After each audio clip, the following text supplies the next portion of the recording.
One of the most commonly misused project management terms I've observed over the years is project plan. A project plan is much more than a schedule or a task list. The PMBOK describes the project plan as the document that defines how a project will be executed, monitored, controlled, and closed out.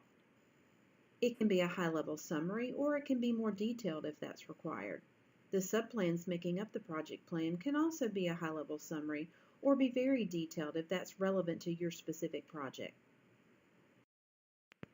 Whether you're working in an environment that utilizes formal documents or even a software application that creates components of a project plan, it's always helpful to include the who, what, where, when, and why of your project.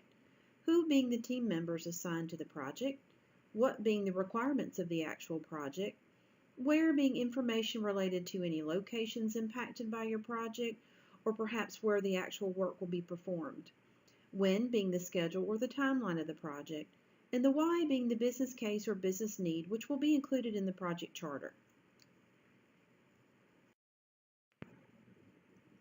Examples of inputs to your project plan can include a work breakdown structure, requirements traceability matrix, an issues log, a schedule of your regular team meetings, status reporting or other reports that you'll use, a list of milestones, change control log as well as your procedures and any other procedures that may be impacted by the outcome of your project, and of course lessons learned.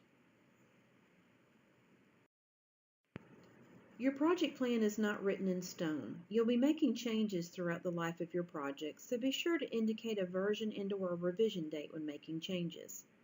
Let your team members know when the plan's been updated, and if you're utilizing hyperlinks, be sure to check those periodically to ensure they're still valid. If you're working with an outside vendor that utilizes project documentation, it may be helpful to include those in your plan for reference if needed.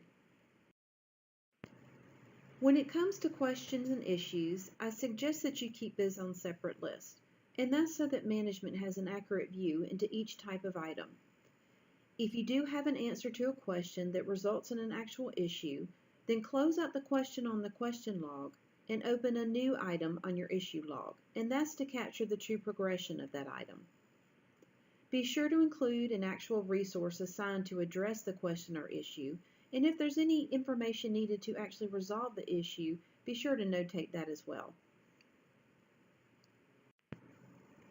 The more effort you put into creating and updating your project plan, the better you and your team will be in managing your project throughout the life cycle of the project. This month I've included a sample table of contents for a project plan to help you get started. I hope you find it helpful.